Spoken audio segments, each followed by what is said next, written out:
नमस्कार दोस्तों, आप सबका एक बार फिर स्वागत करते हैं। दोस्तों, आज की वीडियोस में भारतीय राज्य व्यवस्था एवं शासन के पार्ट नंबर 2 की हम बात कर रहे हैं। जैसा कि आपको पता है, घटना चक्कर बुक्स का रिव्यू शॉर्ट नोट्स के माध्यम से हम कर रहे हैं। सभी जानकारी आपको इस वीडियोस में मिलेगी।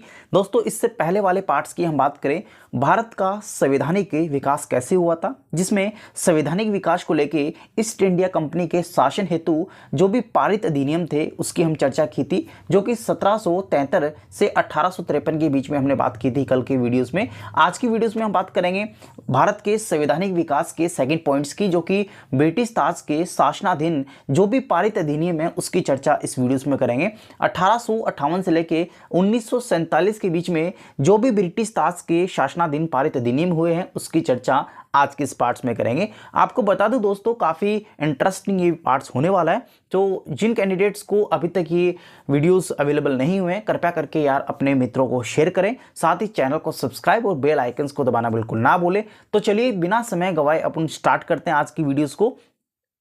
यहां से ब्रिटिश शासन में भारत शासन अधिनियम 1853 के द्वारा भारत का शासन ब्रिटिश ताज के अधीन कर दिया गया। जैसा कि आप देखते हैं, भारतीय शासन अधिनियम 1858 के द्वारा जो भारत की शासन ब्रिटिश ताज के अधीन यहाँ पे कर दिया गया था।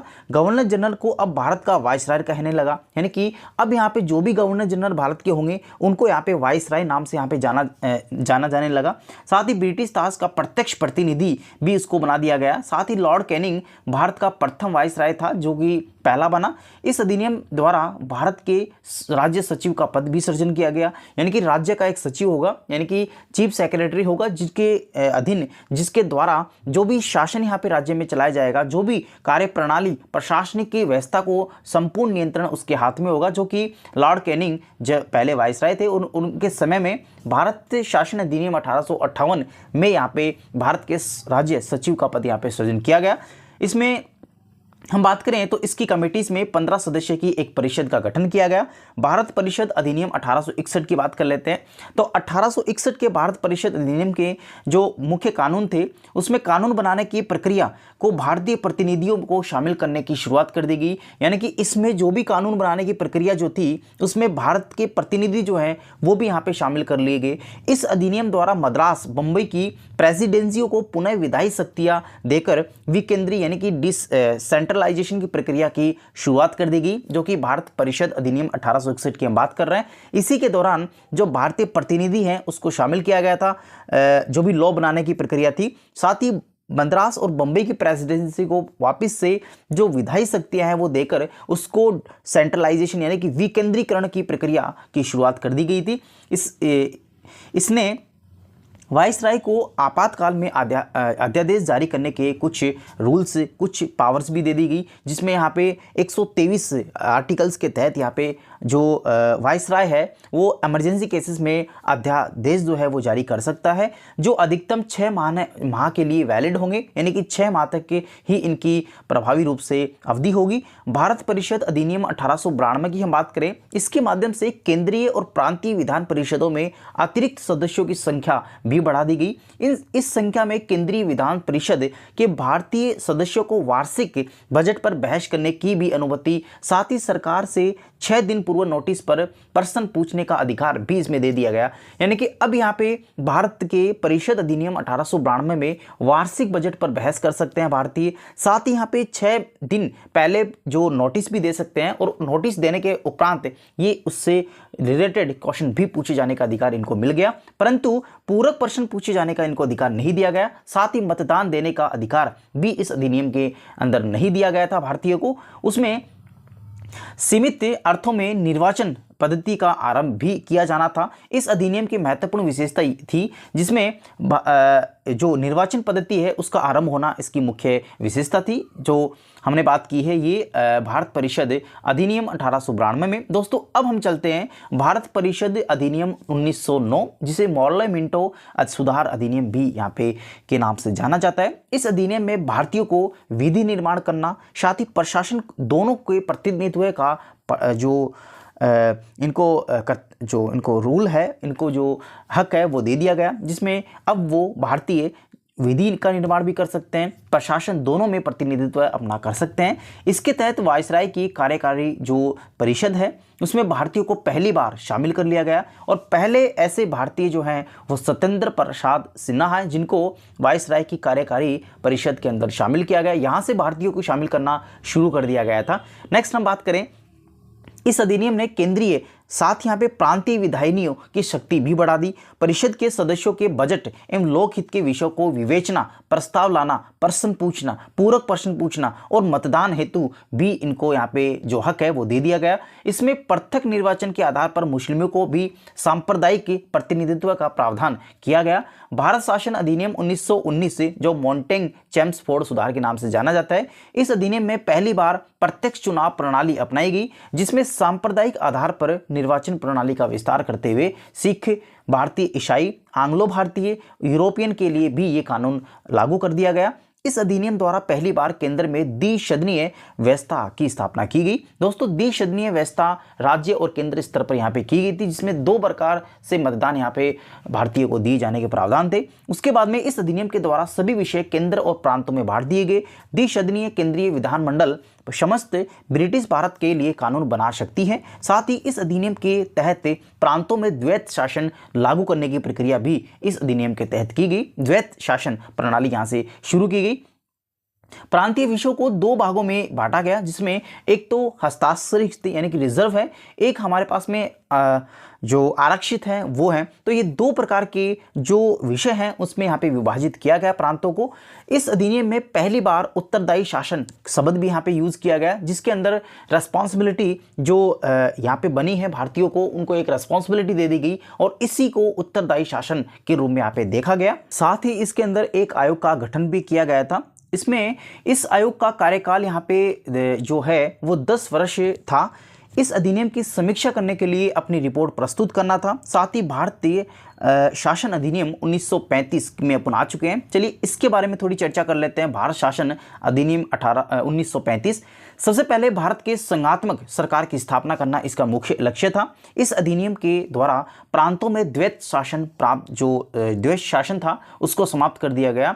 इस करके केंद्र में द्वैत शासन प्रणाली लागू कर दी गई। भारत में मुद्रा शाख नियंत्रण के लिए भारतीय रिजर्व यानी कि आरबीआई की स्थापना कर दी गई। तो भारत शासन अधिनियम 1935 के दौरान यहाँ पे आरबीआई की स्थापना हो चुकी थी।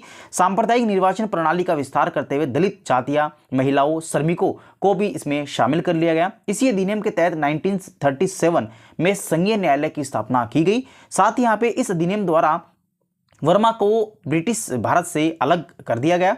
साथ ही यहाँ पे 2 नए प्रांत भी बनाए गए जिसमें सिंध और उड़ीसा था। जब यहाँ पे 1937 में संघीय न्यायालय की स्थापना की गई थी तो उसी दौरान वर्मा को ब्रिटिश से भारत से अलग करके 2 नए प्रांतों में विभाजित कर दिया गया था। एक यहाँ पे सिंध था और दूसरा यहाँ पे उड़ीसा था। इसके तहत कुछ प्रांतों में द्विसदनात्मक व्यवस्था की गई। भारतीय स्वतंत्र अधिनियम 1947 में अपन आ चुके हैं। नेक्स्ट अधिनियम की हम बात करें जो कि 1947 से संबंधित है। 15 अगस्त 1947 को भारत को स्वतंत्र एवं संप्रभु राष्ट्र घोषित किया गया। इसने वायसराय का पद यहाँ पे समाप्त कर दिया गया 1947 में। वायसराय की जगह यहाँ पे 2 डोमिनियन राज्यों में गवर्नर जनरल का पद यहाँ पे सृजित किया गया। इसके अंतर्गत ब्रिटिश शाही उपाधि से भारत का जो सम्राट है वो शब्द यहाँ पे सम्राट जो है समाप्त कर दिया गया। भारत का सम्राट शब्द अब यहाँ पे भारत पे लागू नहीं होता। ये 15 अगस्त 1947 को किया गया जो कि भारतीय स्वतंत्रता अधिनियम 1947 में लिखित है। तो दोस्तों ये हमारे पास में कुछ शॉर्ट एंड क्विक नोट्स है जो कि मैंने आपके सामने चर्चा की। दोस्तों अब हम चलते हैं इस पे बेस्ड क्वेश्चंस पे, किस प्रकार से क्वेश्चंस विभिन्न प्रकार के एग्जामिनेशंस में पूछे गए हैं और वो हमारे जो स्टेट पीसीएस है या फिर जो आरटीएस है, उसके बाद में ईओ, आरओ या फिर विभिन्न प्रकार की जो राजस्थान में वैकेंसीज निकाली गई है, इसी प्रकार से सिविल सर्विसेज, इसी प्रकार से स्टेट सर्विसेज में कौन कौन से क्वेश्चन पूछे गए हैं, सभी जानकारी मैं आपको इस वीडियोस में देने वाला हूं। तो चलिए अब हम बात करते हैं वस्तुनिष्ठ प्रश्नों की। दोस्तों यहाँ से पहला क्वेश्चन आप लोग देख पा रहे हैं जिसकी हम बात कर रहे हैं ब्रिटिश ताज के शासन के अधिनियम जो पारित किए गए थे 1858 से लेके 1947 के बीच में। जितने भी एमसीक्यू विभिन्न प्रकार के एग्जाम्स में पूछे गए उसकी चर्चा हम कर रहे हैं। दोस्तों पहला क्वेश्चन आप स्क्रीन पे देख पा रहे हैं, भारतीय परिषद अधिनियम 1861 के संबंध में निम्न कथनों को पढ़कर सही विकल्प आपको देना है। इस अधिनियम के फलस्वरूप गवर्नर जनरल की कार्यपालिका परिषद में कुल सदस्यों की संख्या 7 थी। साथ ही यहाँ पे नेक्स्ट क्वेश्चन है, विधि निर्माण के लिए अतिरिक्त सदस्यों की संख्या कम से कम 6 और अधिक से अधिक 12 यहाँ पे कर दी गई थी। प्रांतीय और केंद्रीय विषयों में किसी तरह का भेदभाव यहाँ पे नहीं रखा गया था। तो इसमें 3 ऑप्शन आपको इस क्वेश्चन नंबर फर्स्ट में दे रखे हैं। तीनों ऑप्शन में हम बात करें तो सबसे पहले यहाँ पे जो 7 सदस्य हैं वो यहाँ पे गलत हो जाएगा, 7 सदस्य नहीं थे इसमें। नेक्स्ट क्वेश्चन की नेक्स्ट जो ऑप्शन है उसकी हम बात करें तो कम से कम 6 थे और अधिकतम 12 सदस्य इसमें रखे गए थे। नेक्स्ट यहाँ पे प्रांतीय केंद्रीय विषयों में किसी तरह के भेदभाव यहाँ पे नहीं रखे गए थे। तो ऑप्शन नंबर बी जो है आप सही यहाँ पे टिक लगेंगे। नेक्स्ट इसके एक्सप्लेनेशन की बात करें, भारतीय परिषद अधिनियम 1861 के द्वारा भारत के गवर्नर जनरल की कार्यकारी परिषद को पोर्टफोलियो प्रणाली का कार्य करने वाली कैबिनेट में बदल दिया गया था। इसमें राजस्व, सैन्य, कानून, वित्त और गृह विभाग के प्रमुख 5 सदस्य शामिल थे। 1874 ईस्वी में इससे 6ठा सदस्य यहाँ पे लोक निर्माण विभाग हेतु जोड़ा गया था। इस अधिनियम के द्वारा विधायी कार्यों के लिए अतिरिक्त सदस्यों की संख्या 6 हो गई थी और अधिकतम सदस्य यहाँ पे 12 कर दिए गए थे, जिन्हें गवर्नर जनरल द्वारा 2 वर्ष की अवधि हेतु यहाँ पे नामित किया जाता था। साथ ही यहाँ पे इन अतिरिक्त सदस्यों में से कम आधे गैर सरकारी होने थे। साथ ही इस अधिनियम के तहत केंद्रीय और प्रांतीय विषयों के बीच किसी प्रकार का भेदभाव यहाँ पे नहीं था। नेक्स्ट क्वेश्चन की हम बात करें तो अगला क्वेश्चन आप स्क्रीन पे देख पा रहे हैं दोस्तों।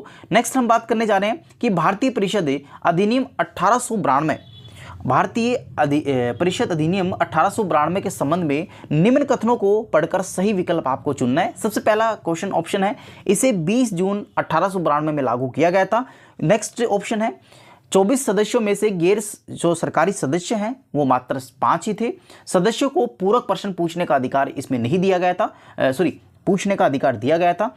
तो यहाँ पे ऑप्शन की हम बात करें तो इसमें किसी प्रकार के ऑप्शन में राइट आंसर यहाँ पे देखने को नहीं मिल रहा जो गिवन है। तो इसमें हम एक्सप्लेनेशन की तरफ चलते हैं। दोस्तों आप देख पा रहे हैं भारतीय परिषद अधिनियम 1892 की ब्रिटिश शासन से पारित होने वाले 20 जून 1892 में शाही स्वीकृति यहाँ पे प्राप्त हुई। इसके दौरान 3 जो फरवरी है 1893 में ये जो है वो लागू किए गए थे।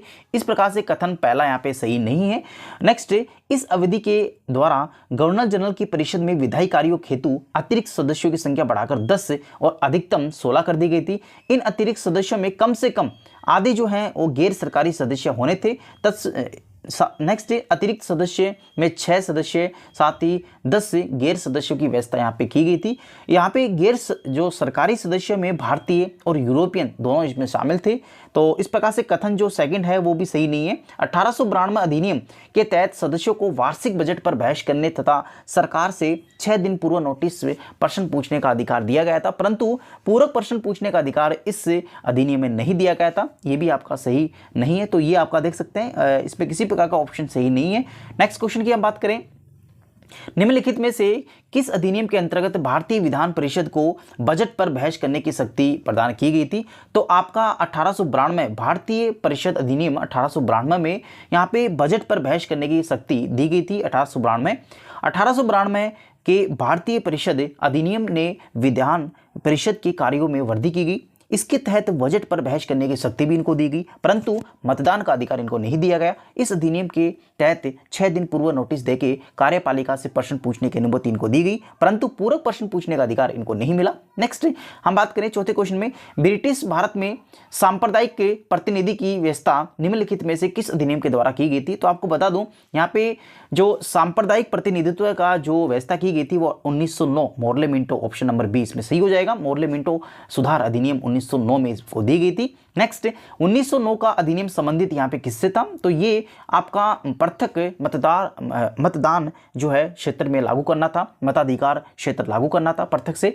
नेक्स्ट क्वेश्चन की बात करें, निम्नलिखित में से किस एक अधिनियम द्वारा भारत के संघीय न्यायालय की व्यवस्था की गई थी? तो भारत के जो संघीय न्यायालय हैं वो यहाँ पे उपरोक्त में से इनमें से कोई नहीं है, क्योंकि जो संघीय न्यायालय है वो स्थापना 1 अक्टूबर 1937 को भारत सरकार अधिनियम 1935 के अंतर्गत की गई थी। इसमें प्रथम मुख्य न्यायाधीश सर मॉरिस गवेरियर इसमें जो हैं पहले न्यायाधीश बने थे। नेक्स्ट हम बात करें कि भारतीय संघीय न्यायालय जो निम्नलिखित में से किस वर्ष में स्थापित किया गया था? तो भारत के संघीय न्यायालय की हम बात करें तो 1937 में इसका स्थापना की गई थी। केंद्र में द्वैत शासन किस अधिनियम के अंतर्गत स्थापित किया गया था? द्वैत शासन की हम बात करें तो द्वैत शासन जो पारित किया गया था वो हमारे पास में भारत अधिनियम 1935 में पारित किया गया था। तो ऑप्शन नंबर सी इसका सही हो जाएगा। इसके एक्सप्लेनेशन की हम बात करें, भारत सरकार अधिनियम 1935 के अंतर्गत केंद्र में द्वैत शासन एक नए अखिल भारतीय संघ की स्थापना, प्रांतों में द्वैत शासन व्यवस्था को समाप्त करने के प्रावधान किए गए थे। साथ ही यहाँ पे 1919 के अधिनियम द्वारा ये पारित किया गया था। केंद्र में द्वैत शासन के तहत संघीय विषयों को 2 भागों में बांटा गया था। पहला भाग यहाँ पे आरक्षित रिजर्व था और दूसरा हस्तांतरित विषय यानी कि ट्रांसफर सब्जेक्ट इसमें रखे गए थे। नेक्स्ट क्वेश्चन आप देखें स्क्रीन पे, निम्नलिखित में से किस अधिनियम ने केंद्र में द्वैत शासन प्रणाली को स्थापित किया था? तो यह आपका 1935 भारत शासन अधिनियम 1935 में यहाँ पे द्वैत शासन प्रणाली यहाँ पे शुरू की गई थी। 1919 के भारत शासन अधिनियम की निम्नलिखित में से कौन सी प्रमुख विशेषता यहाँ पे रही है?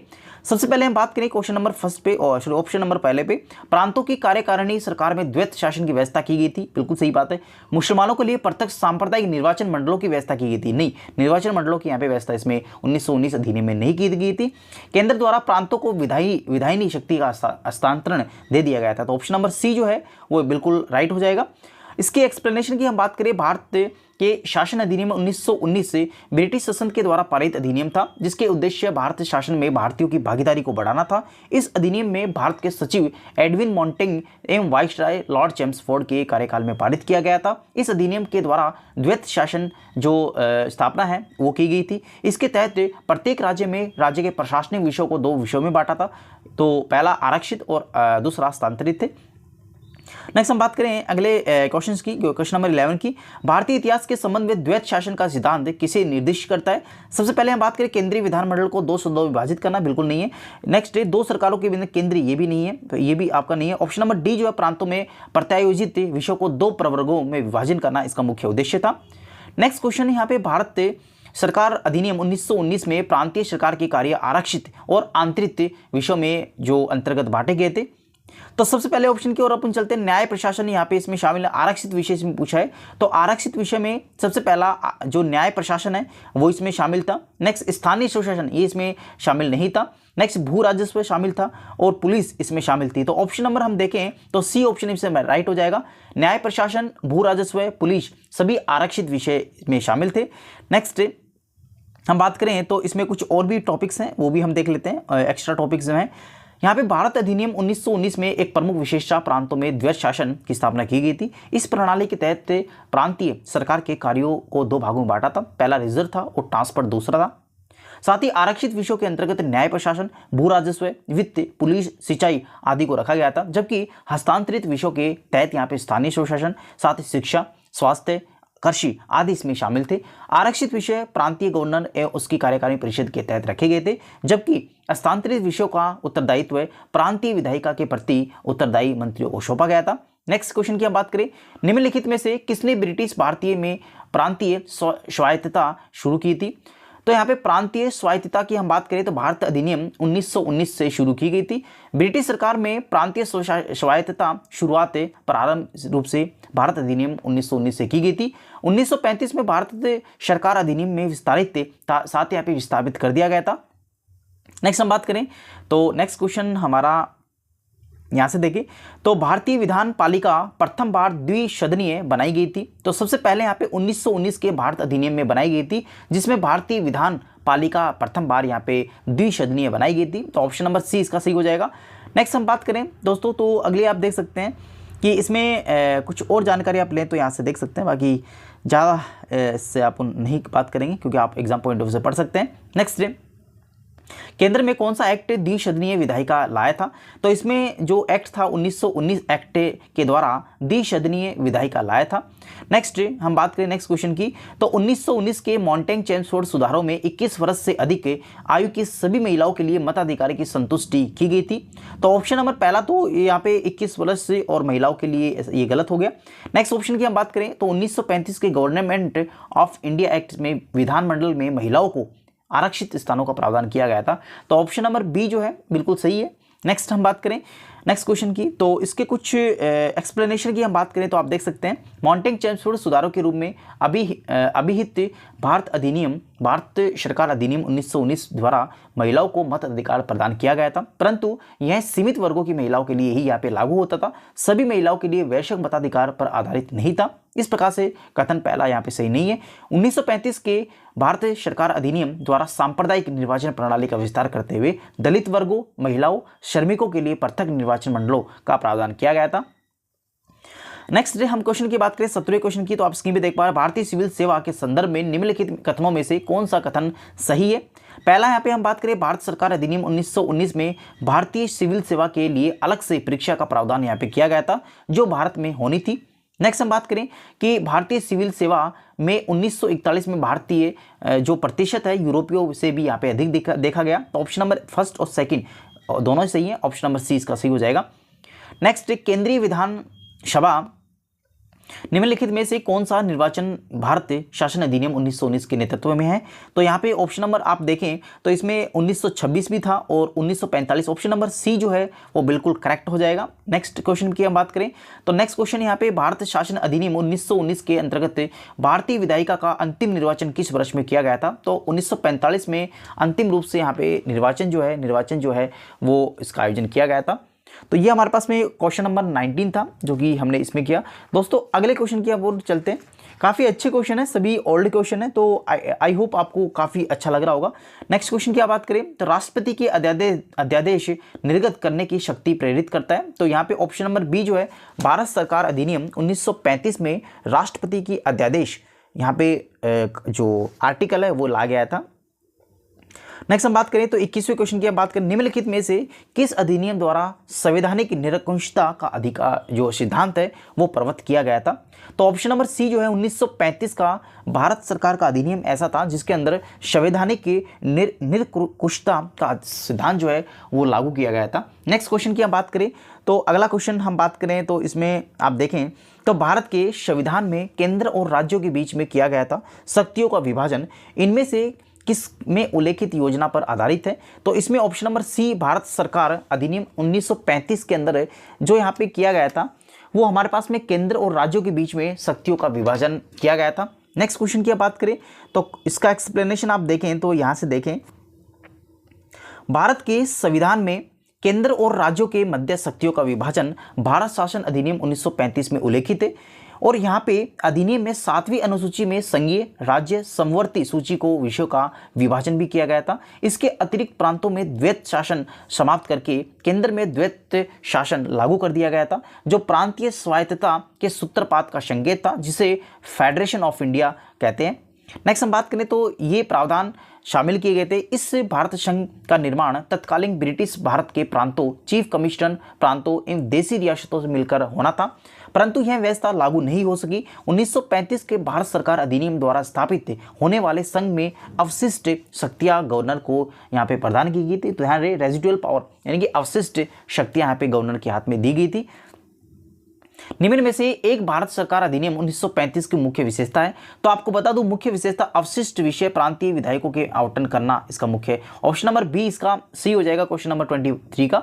नेक्स्ट हम बात करें संघीय व्यवस्था और केंद्र में द्वैत शासन भारत में लागू किया गया था, तो ये हमारे 1935 से अधिनियम के तहत यहाँ पे संघीय व्यवस्था और केंद्र में द्वैत शासन लागू किया गया था। अखिल भारतीय महासंघ स्थापित करने का प्रावधान इसमें शामिल किया गया था, तो ऑप्शन नंबर जो फर्स्ट है भारत सरकार अधिनियम 1935 में किया गया था। नेक्स्ट हम बात करें नेक्स्ट क्वेश्चन की, तो अगला क्वेश्चन आप स्क्रीन पे देख पा निम्नलिखित में से किस एक अधिनियम ने भारत में संघीय शासन की व्यवस्था की थी, तो ऑप्शन नंबर सी भारत सरकार अधिनियम 1935 में की गई थी। 1935 अधिनियम के द्वारा स्थापित संघ में अवशेष शक्तियां किसको दी गई थी, तो गवर्नर जनरल को ये शक्तियां दी गई थी, ऑप्शन नंबर सी हो जाएगा। नेक्स्ट भारत शासन अधिनियम 1935 के तहत प्रस्तावित संघीय प्रणाली कौन सी थी, तो यहाँ पे federation of India, option number B जो है बिल्कुल करेक्ट हो जाएगा। नेक्स्ट हम बात करें निम्नलिखित में से कौन सा एक भारत शासन अधिनियम 1935 में स्वीकार किया गया था जो कि महत्वपूर्ण और स्थायी अवयव नहीं था। नेक्स्ट तो इसमें देखें तो देश के लिखित संविधान यहाँ पे ऑप्शन नंबर जो ए है वो बिल्कुल गलत है, तो ऑप्शन नंबर ए इसका सही हो जाएगा। नेक्स्ट हम बात करने जा रहे हैं क्वेश्चन नंबर 13 में 1935 का गवर्नमेंट ऑफ इंडिया एक्ट क्यों महत्वपूर्ण है। सबसे पहले यहाँ पे भारतीय संविधान का प्रमुख स्रोत इसको माना जाता है, क्योंकि भारत का संविधान यहीं से ही मुख्य स्रोत के रूप में पनपा था। नेक्स्ट इसमें बात करें, भारत का वर्तमान संवैधानिक ढांचा बहुत कुछ 1935 से भारत शासन अधिनियम पे आधारित है। इसके मुख्य उपबंध इस प्रकार से हैं: संघात्मक सरकार की स्थापना करना, केंद्र में द्वैत शासन स्थापित करना, प्रांतों में द्वैत शासन स्थान पर स्वायत्त शासन का स्थापना करना, द्विसदनीय केंद्रीय विधानमंडल की स्थापना करना, प्रांतीय शासन व्यवस्था करना, प्रांतीय विधानमंडल का स्थापना करना, केंद्र एवं प्रांतों में शक्तियों का विभाजन करना, फेडरल न्यायालय की स्थापना करना इत्यादि यहाँ पे इसमें शामिल थे। तो इस प्रकार से भारत का संवैधानिक ढांचा भारत सरकार के अधिनियम 1935 से काफी मिलता जुलता है। नेक्स्ट हम लेंगे अगले क्वेश्चन में, निम्नलिखित अधिनियम में से किस अधिनियम के फलस्वरूप वर्मा भारत से अलग किया गया था। तो यहाँ पे गवर्नमेंट ऑफ इंडिया एक्ट 1935 के तहत यहाँ पे वर्मा जो है भारत से अलग कर दिया गया था, जो कि सिंध और बंगाल के रूप में यहाँ पे बांटा गया था। नेक्स्ट हम बात करें, नेक्स्ट हमारे पास में क्वेश्चन है, तो ये हमारे पास में इस पार्ट में हम इतनी ही बात करेंगे। क्वेश्चन नंबर 31 यहाँ पे जो आधारित थे वो सेकंड पार्ट में हमने डिस्कस किया। दोस्तों आपको बता दूं, ये सभी जो क्वेश्चन आधारित थे वो ब्रिटिश ताज के शासनाधीन पारित अधिनियम से संबंधित थे। ये हमारे पास में पार्ट नंबर सेकंड था। थर्ड पार्ट मैं आपको जल्द यहाँ पे इस चैनल पे अपलोड कर दूंगा। दोस्तों आप लोग चैनल पे बने रहे, चैनल को सब्सक्राइब, बेल आइकन्स बिल्कुल हमें सपोर्ट करें, ताकि हम इस प्रकार के अपडेट्स जो बाकी मैगजीन्स हैं उसका भी ला सकें। दोस्तों आगामी एग्जाम्स में काफी प्रकार के इंपॉर्टेंट क्वेश्चन पॉलिटी के आपको यहां से देखने को मिलेगा। इससे बाहर किसी प्रकार का क्वेश्चन आपको देखने को नहीं मिलेगा। उम्मीद करता हूं आपको वीडियो अच्छा लगा होगा।